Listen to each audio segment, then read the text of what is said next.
Hello everyone. Welcome to our course Fundamentals of Public Policy and Analysis. So we are starting with week 1. The content for the week 1 is about discussing the definition of public policy, what is the nature of public policy, what consists the scope of this particular course. We'll be also highlighting some of the basic concepts along with the significance of public policy. We'll also discuss about the different typologies of public policy, the policy making processes, different attributes of good public policy making, and finally we'll be discussing with some theorems the political process involving political processes like Arrow's theorem and rent sinking. And coming to this first lecture, I would just like to introduce what exactly is public policy. We'll be defining and also delineating the nature of public policy, the scope of public policy along with the basic concepts. So that frames the sketch for today's lecture. So let's begin with the understanding of a policy, then we'll discuss what exactly is a public policy. So if you see a policy, then you can find that everyone is following some or other kind of policy in their lives. So that becomes a private policy. So that means it is a set of action, inaction, rules, regulations, some ideology, a particular person, an organization, or a state, a country is following. So understanding this very basic thing, now we can define what exactly is a policy. So policy can be defined as a purposive course of action, and sometimes not only action but also the inactions that are followed by an actor or set of actors while dealing with different problems or matter of concern in a particular area. So what does it mean? So when you say that it is a policy, then of course the policies are oriented, very purposive, very targeted, and because of this its purposiveness, its target orientedness, this policy follows a course of action, a particular action, right? And sometimes this particular action can be in form of actions or in form of inactions as well, and these actions and inactions are followed by a set of actors or actors like your administrator, the policy implementers, and all these are happening because to deal with a problem or a concern or a particular matter. So from this particular definition of policy, we can get to know that the public policy can always be a purposive, very goal oriented, and we cannot even imagine about this policy in terms of random behavior, or we can say that since it is purposive and goal oriented, so that is the reason it is not related to random behavior or chance of occurrences, rather it follows a goal oriented path. So once we understand what exactly is a policy, then we can think about, as I told you, that policy can be a private policy, a personal policy, a public policy. But in our case, our focus of discussion is public policy only. So that differentiates from the rest of the policies. Let's say that you might have a policy to get up early in the morning, so that is your policy. So or in workplace you'll be reaching on time and also leaving your workplace in time. So that might be your policy, your official policy, your personal policy. Sometimes we also stick to a particular organization's policy as well. But these policies are different from public policy. Why and how, that we will be discussing after understanding what exactly is the public policy.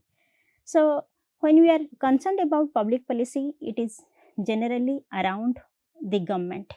So that means what governments do, and if they do something, then we inquire about why they do it, and after understanding that what are the causes behind a particular government policy, then we generally are more interested to know what differences does a particular policy make after its implementation.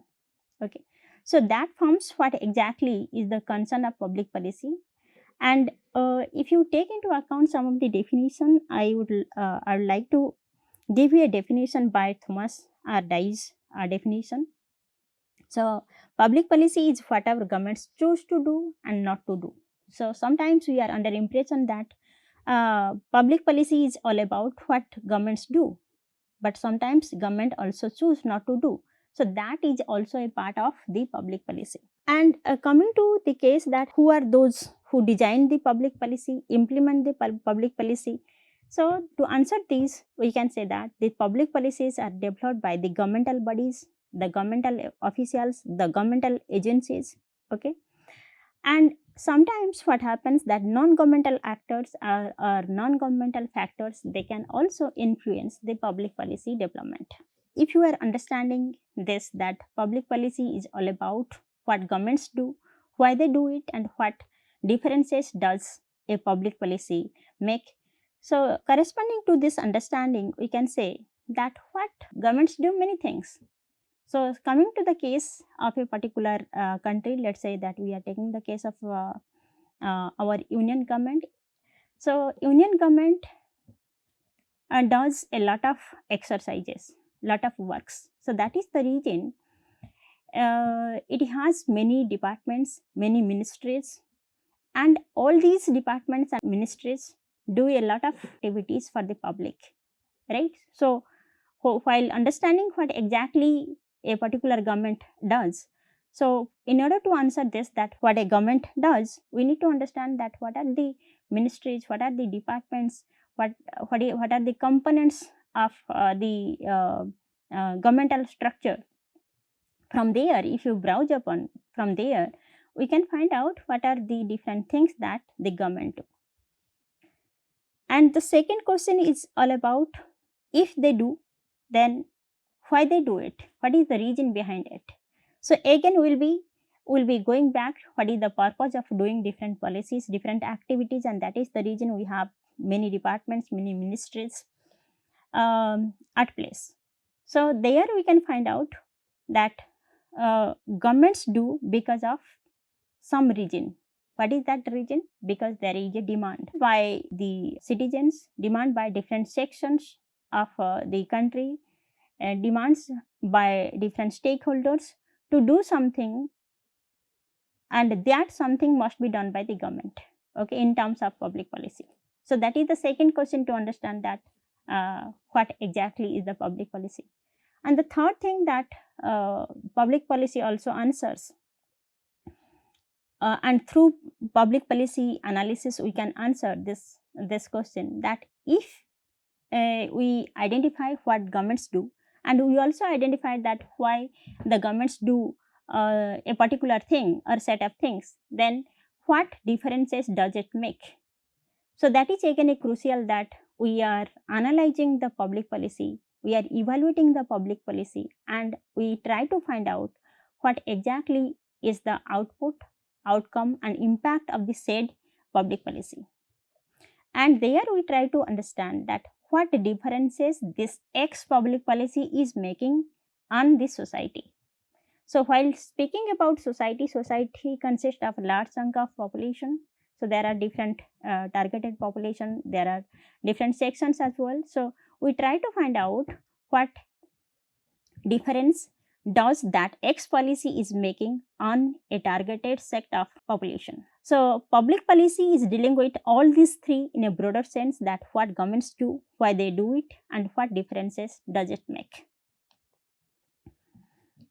So we can take the examples that governments do a lot of things in many aspects. The government regulate conflicts in the society. We can think about the distribution role of the government. So they distribute a great number of rewards and material services, goods and services to the members of the society. They also try to allocate, reallocate money, raise funds from society in different forms. Okay, mainly we can think about in terms of taxation, government raise money, and again it spends this money in different welfare activities, in different developmental activities as well. So public policies can regulate the behavior of so many economic agents, so many other agents, societal agents as well. They can organize bureaucracies, they can also distribute benefits or extract the taxes, and they can simultaneously do so many other things at one go. So that consists that for the question that what exactly a government does. So based on the understanding, we can also discuss what are the nature or characteristics of public policy. So till this, we understood, we defined what is a policy, what is a public policy, and how is it different from private policy, and also some examples that what consists exactly the public policy.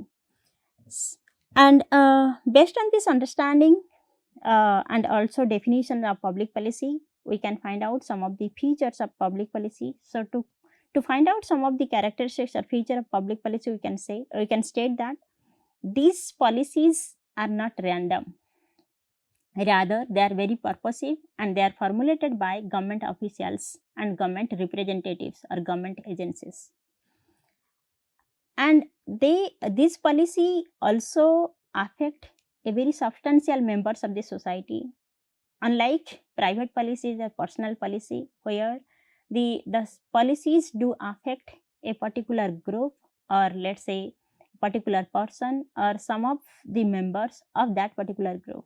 But in case of the public policy, they affect the substantial members of the society. So in that way, we can draw a difference between the public policy and the private and personal policies. Okay, so that forms the first characteristics of public policy. And as I told you that public policy never happens in vacuum without any cause.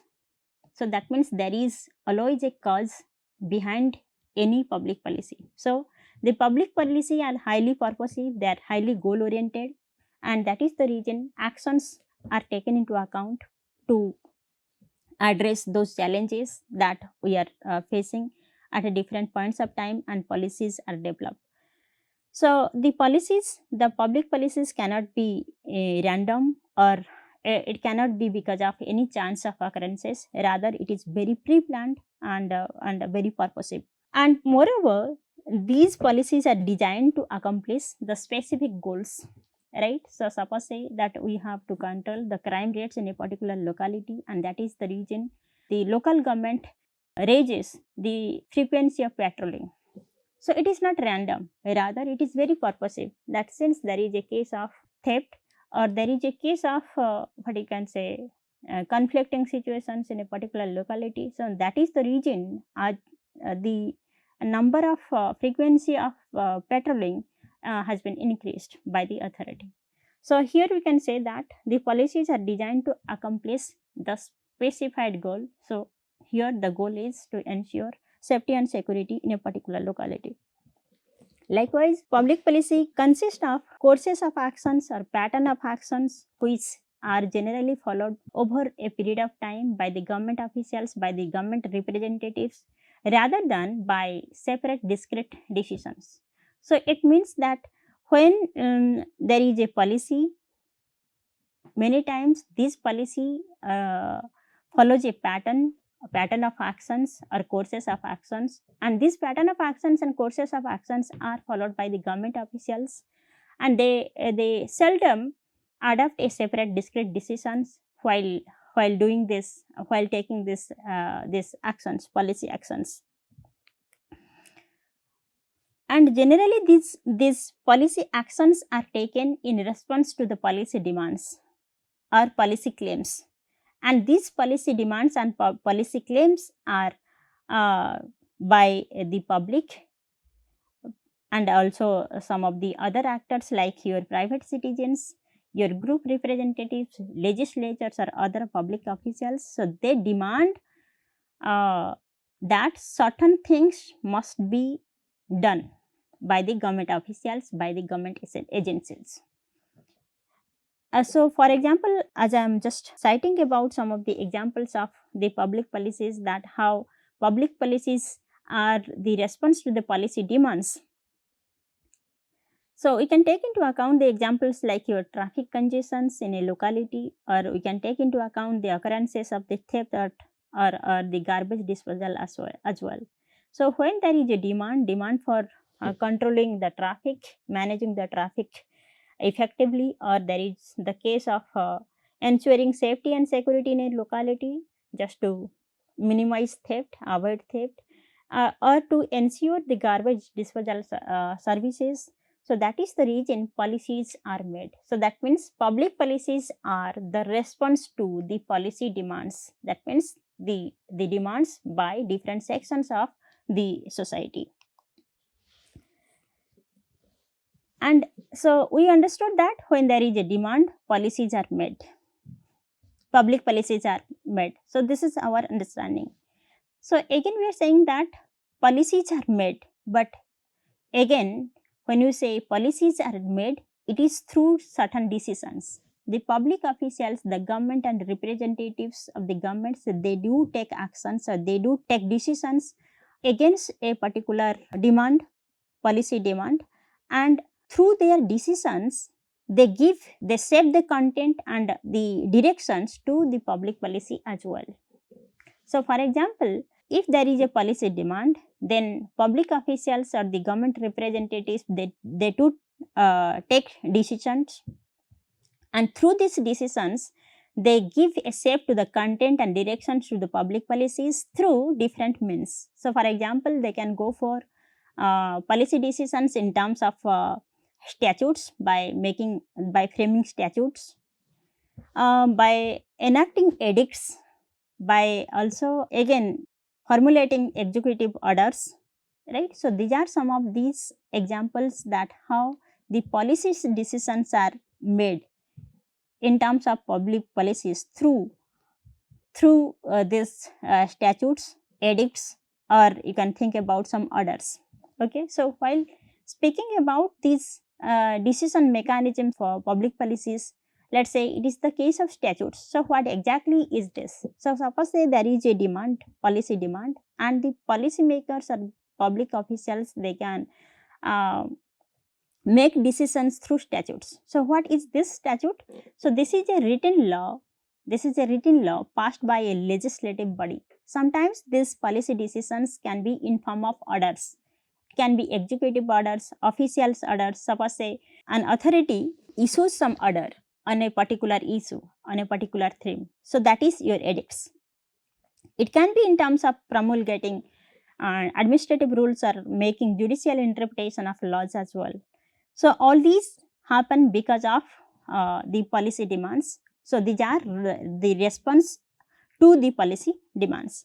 So the public policies, from these we can analyze or we can draw this conclusion that these public policies also involve what governments actually do. Sometimes we can also come across the situations like the government may plan to do something, they may intend to do something, right? But public policies emphasize on what governments actually do, not merely what they intend to do or what the public officials usually promise or say that they are going to do on a particular issues or concern.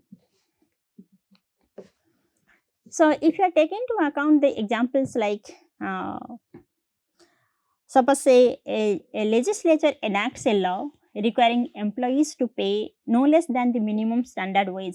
So we have this fixed minimum wage rate, and that is the reason legislature enacts the law that if an employer is employing some employees, then of course the employer has to provide minimum standard wage rate to all these employees, right? But this is just an enactment. So what about the actual implementation? Suppose say without doing anything to enforce this particular law, what happens? This particular law will be having very minimal impact. So that means we can find very little change or no change that can occur in the economic behavior of the employer. So that is the reason, in this sense, it can be contended that the public policy actually takes the form of non-regulation of wages, because it is just the enactment, not implementations. So that is the reason we can take this from this example, we can draw this conclusion that the public policies involve what governments actually do, not merely what they intend to do or what officials say that they are going to do. So in this case, although the legislature has enacted the minimum wage rate, but it doesn't do anything towards its enforcement. So that is the reason this particular law has not produced any impact on the society, and as a result we can find a very little change in the economic behavior of the employer. And since we are continuing with the understanding of the characteristics of public policy, then we can also find that public policy can be of positive nature or even negative nature. So, in this context, let's understand what is a positive public policy and what is a negative public policy. So, what exactly is the positive public policy? Positive public policy is something when the government takes action or set of actions against the policy demand.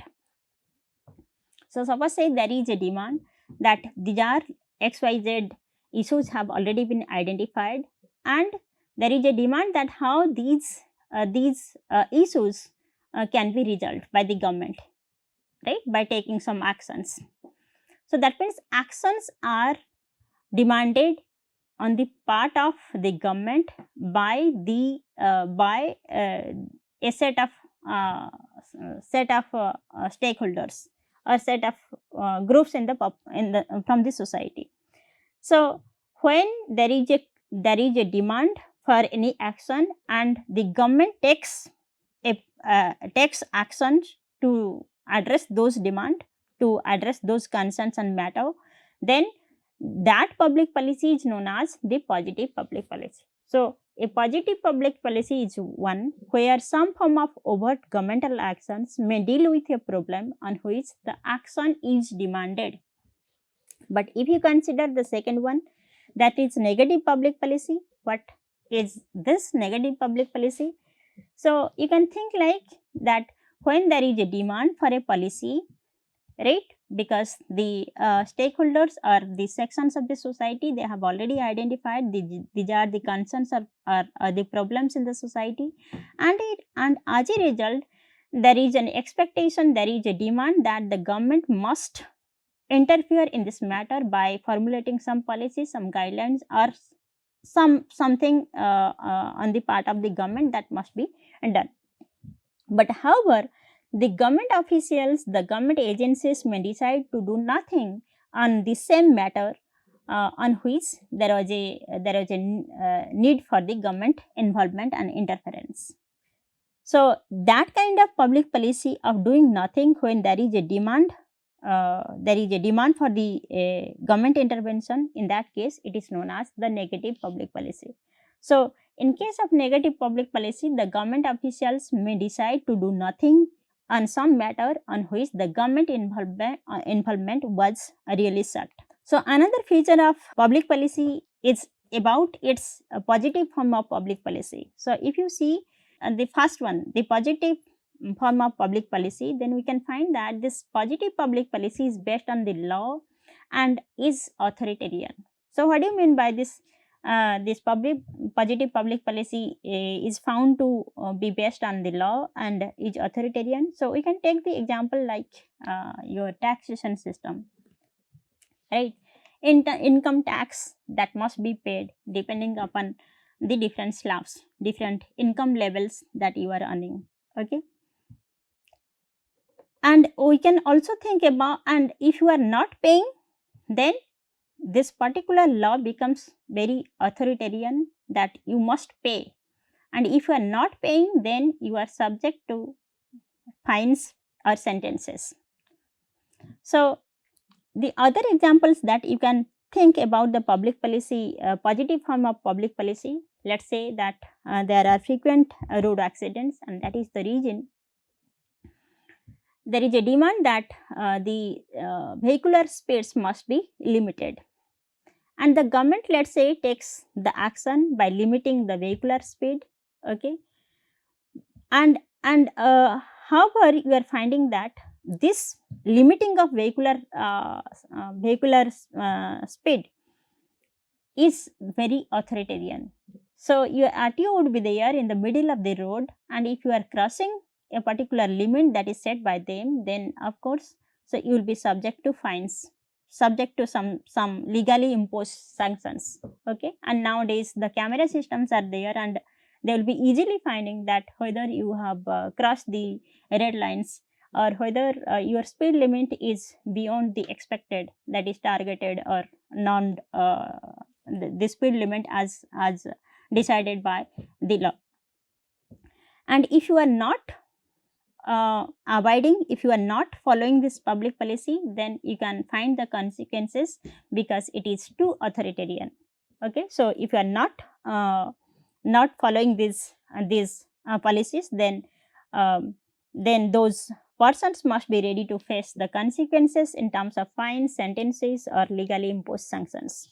So that is the reason you can find this public policy has an authoritative, very legally coercive quality. We cannot avoid it.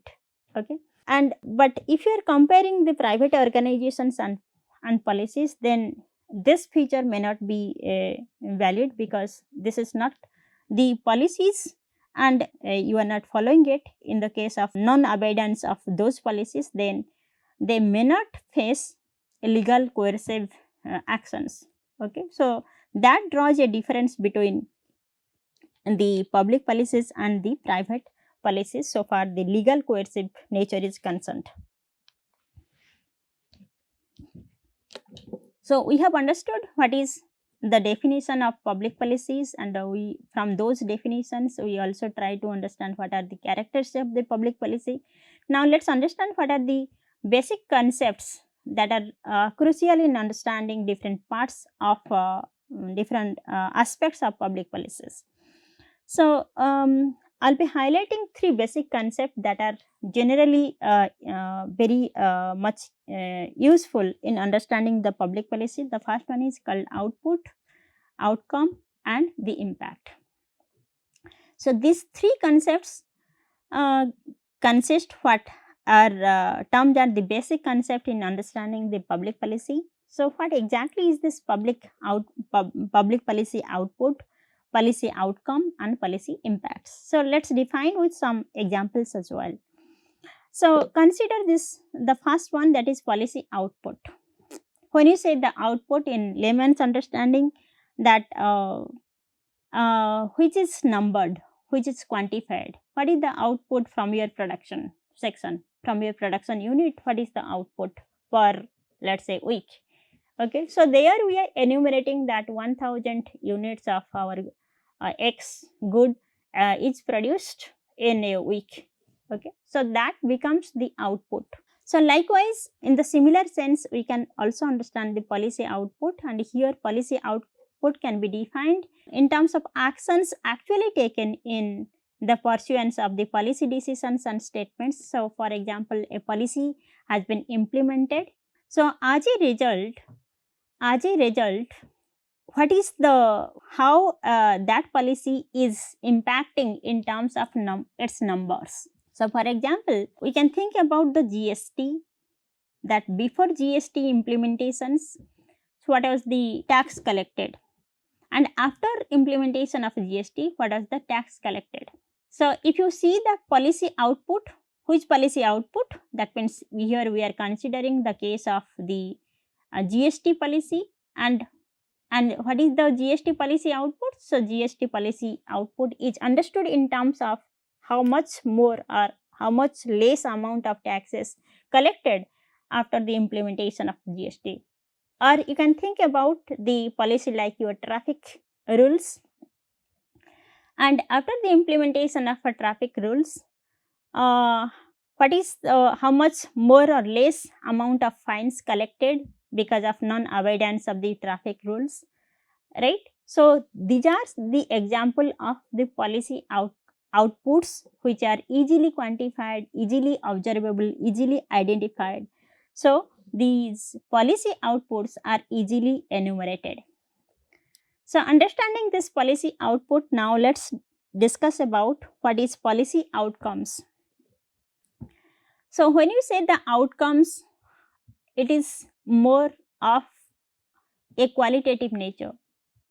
So here when we discuss about policy output, it was more quantitative nature, and that is the reason it was easily enumerated. But while discussing about the policy outcomes, it is more qualitative in nature because it tries to focus on the societal consequences.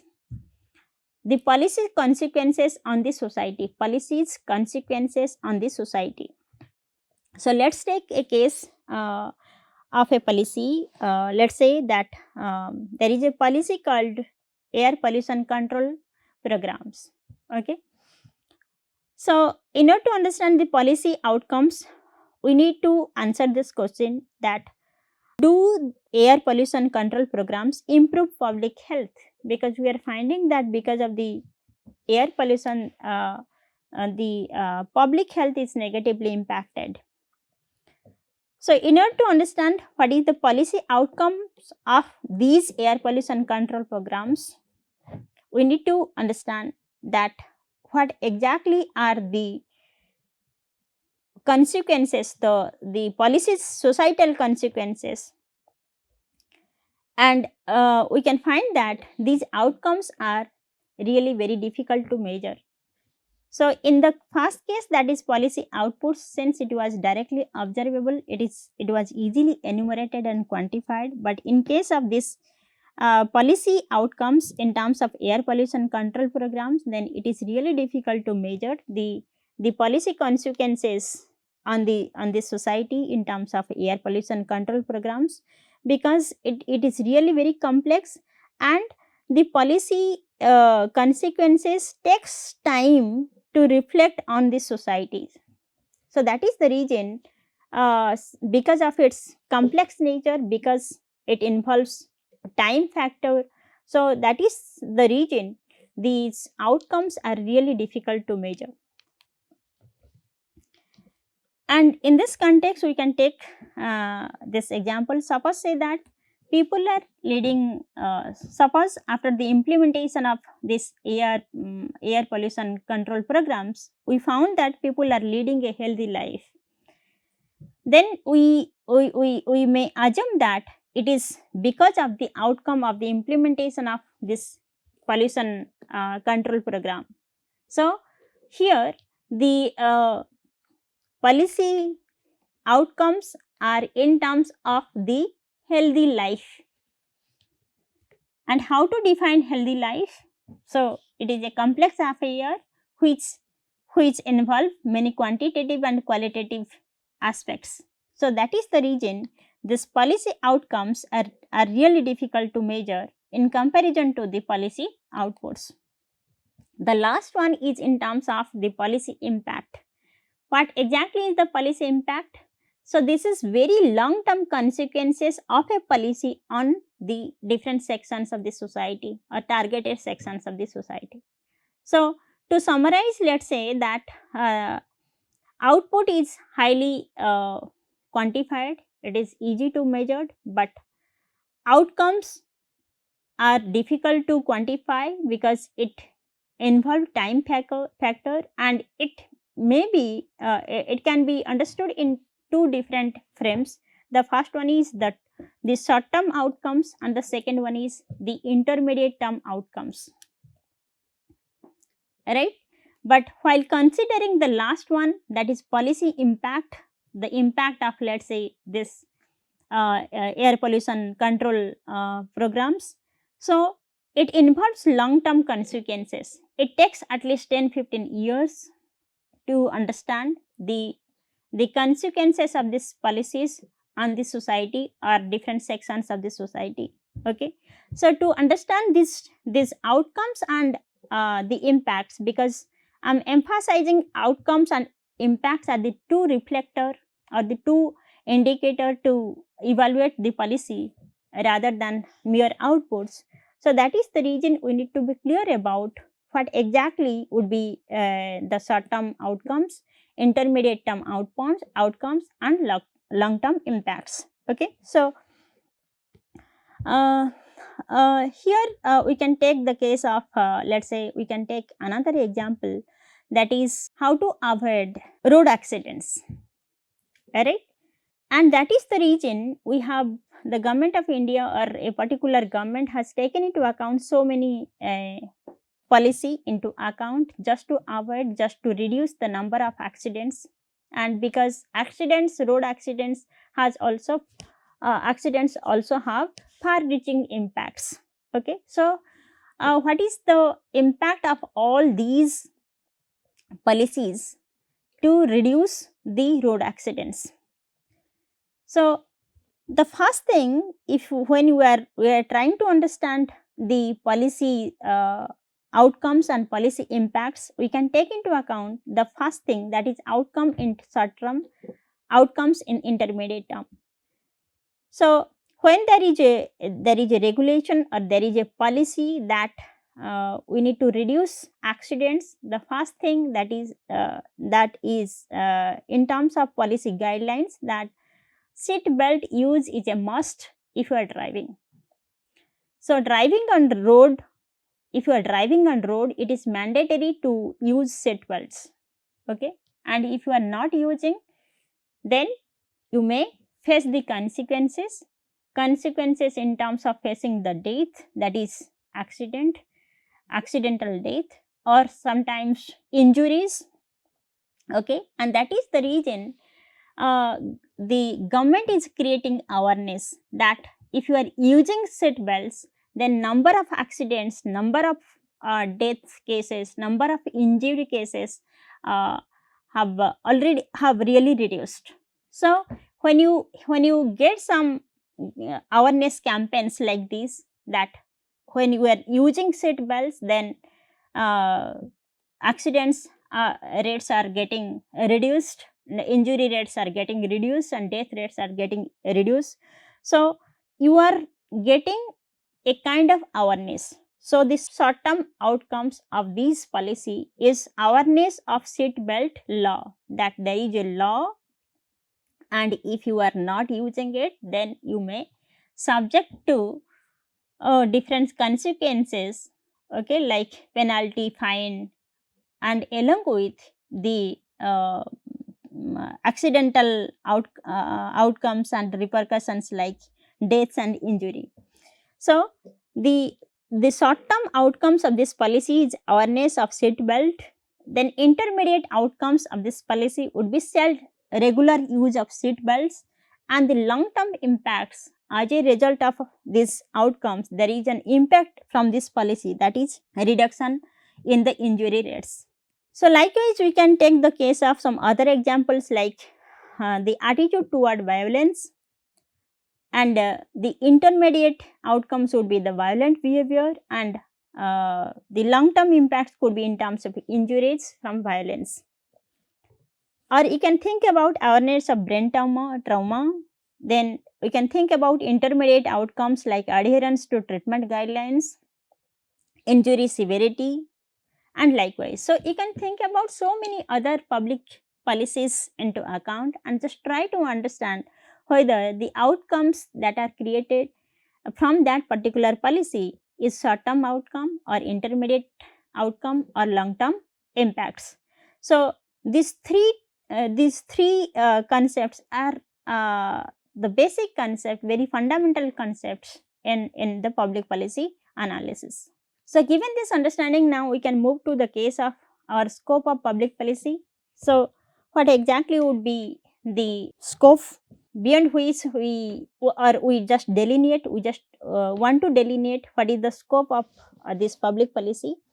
So, the first thing that we can think about is policy demand. As I told you that there should be the policy demand if some policy actions are to be taken into account. If at all you are thinking that governments needs to take into account some actions for your claims or demand, right? So, that is your policy demand, that you have already identified some issues, or you are demanding that for a particular issue or concern there should be the intervention from the government side in terms of policies. So, that is the concept of policy demand. Then second one is policy decisions. Then the third concept that is also delineating the scope of public policy is policy statements. And the last two that we have just discussed is policy outputs and policy outcomes. So, since we are discussing that what constitute the scope of the public policy, what are the things that we need to take into account in delineating the public policy. So, these are some of the concepts that forms the scope of public policy, and in the next class we'll be discussing that what exactly are these. Thank you.